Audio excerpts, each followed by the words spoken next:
Assalamu alaikum viewers, this is Shakil. Welcome to my channel. Actually আজকে random কিছু কথাবার্তা বলবো। আশা করি সম্পূর্ণ ভিডিওটা দেখবেন। মূলত আপনারা টাইটেল এবং থাম্বনেল দেখে বুঝতে পারছেন আমি কোন বিষয় নিয়ে কথা বলবো। বাংলাদেশের অধিকাংশ মানুষ, বিশেষ করে যারা মুরব্বী টাইপের আছে, বয়োজ্যেষ্ঠ যারা আছে, তাদের একটা চিন্তা ভাবনা আছে। যারা বিশেষ করে আরব আমিরাতে থাকেন তারা চিন্তা করে, নট অনলি আরব আমিরাত, মিডল ইস্টে যারা আছে তারা বিশেষ করে চিন্তা করে আমি আরব আমিরাতে আছি, আমার আমার সন্তানকেও আমি পরবর্তীতে আরব আমিরাতে নিয়ে আসবো, বা দুবাইতে নিয়ে আসবো, সৌদি নিয়ে আসবো, কাতার নিয়ে আসবো।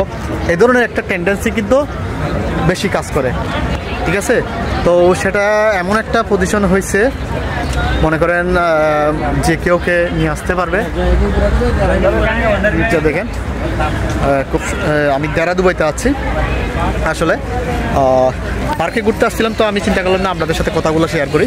তো আশা করি সম্পূর্ণ ভিডিওটা দেখবেন। তো একটা টেন্ডেন্সি হয়ে গেছে যে না, আমি আরব আমিরাতে আছি, আমার সন্তানদেরকেও কিন্তু আমি আরব আমিরাতে নিয়ে আসবো, ঠিক আছে? তো টেন্ডেন্সিটা এভাবেই হয়ে গেছে। তো আমার কথা হচ্ছে, আপনারা যারা আরব আমিরাতে আছেন, বাইরে মিডল ইস্টে আছেন, সন্তানদেরকে নিয়ে আসার টেন্ডেন্সিটা থাকা ভালো। তবে একটা জিনিস চিন্তা করবেন, সবাই কিন্তু আরব আমিরাতে মিডল ইস্টে আসতে চায় না, ঠিক আছে? অনেকে ছেলে মেয়ে আছে, তারা কিন্তু চায় দেশেই প্রতিষ্ঠিত হবে, দেশে প্রতিষ্ঠিত হয়ে দেশে জব করবে, বিজনেস করবে। আপনারা সেই সুযোগটা কিন্তু দিতে হবে। যদি আপনি ছোটোবেলা থেকে একটা সন্তানকে, আপনার সন্তানকে যদি বলেন না আপনি তাকে আরব আমিরাতে নিয়ে আসবেন, মিডল ইস্টে চলে আসার জন্য তাকে যদি আপনি পুশ করেন, সে ছোটোবেলা থেকে প্রেশার ক্রিয়েটেড হয়ে যাবে, সে মেন্টালি প্রিপেয়ার হয়ে যাবে, না আমি বাইরে চলে যাব, ঠিক আছে? তো তার পড়ালেখার যে মেন্টালিটিটা থাকে সেটা নষ্ট হয়ে যাবে, ঠিক আছে? আমি প্রবাসে আছি, ঠিক আছে, তাই বলে কি আমি আমার সন্তানকে কি প্রবাসে নিয়ে আসতে হবে, আমার বাইককে প্রবাসে নিয়ে আসতে হবে? হ্যাঁ, সে যদি দেশে কোনো একটা কিছু করতে না পারে, তার পজিশন অনুযায়ী যদি বিদেশে কিছু একটা পায় তাহলে ঠিক আছে। এখন অনেকে দেখা যায় ভালো একটা পজিশন থেকে বাংলাদেশে পজিশন আসে, একটা ছেলে পড়ালেখা করতেছে, সে সায়েন্সের স্টুডেন্ট, সে মেধাবী স্টুডেন্ট, সে ইন্টারমিডিয়েট পড়তেছে, সে একটা পরবর্তীতে ডাক্তার ইঞ্জিনিয়ার হতে পারবে, ঠিক আছে? ডাক্তার ইঞ্জিনিয়ার হবে তা না, সেটা না হলে সে অ্যাথলেটস হবে, সে অ্যাকাউন্টেন্ট হবে, সে ব্যাংকার হবে, সে বিজনেসম্যান হবে। কিন্তু তাকে আপনারা প্রেশার ক্রিয়েট করে আরব আমিরাতে নিয়ে আসবেন, সৌদি নিয়ে আসবেন, কাতার নিয়ে আসবেন, এ ধরনের একটা মনোভাব সৃষ্টি করে তার পড়ালেখার যে একটা টেন্ডেন্সি ছিল, সেটা পড়ালেখার টেন্ডেন্সিটা নষ্ট হয়ে যায়।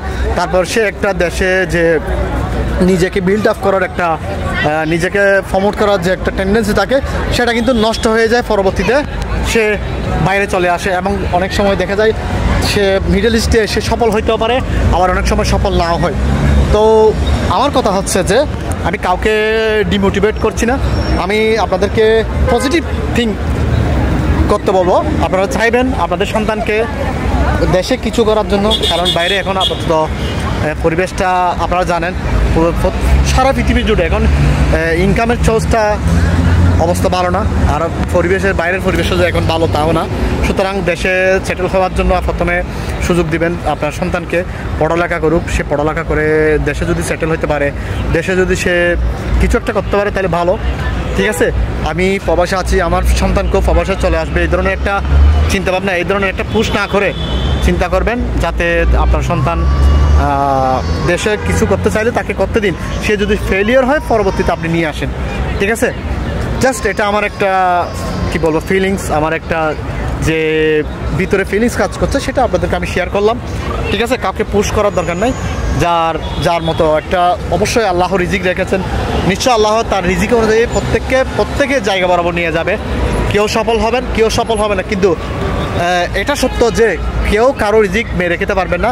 অবশ্যই আল্লাহ যার রিজিক যতটুকু রেখেছেন, সে তার রিজিক বরাবর এখান থেকে এক চুল পরিমাণও উপভোগ না করে অবশ্যই যাবেন না। So viewers, this is Shakil, don't forget to subscribe my channel. Thank you so much, আল্লাহ হাফেজ।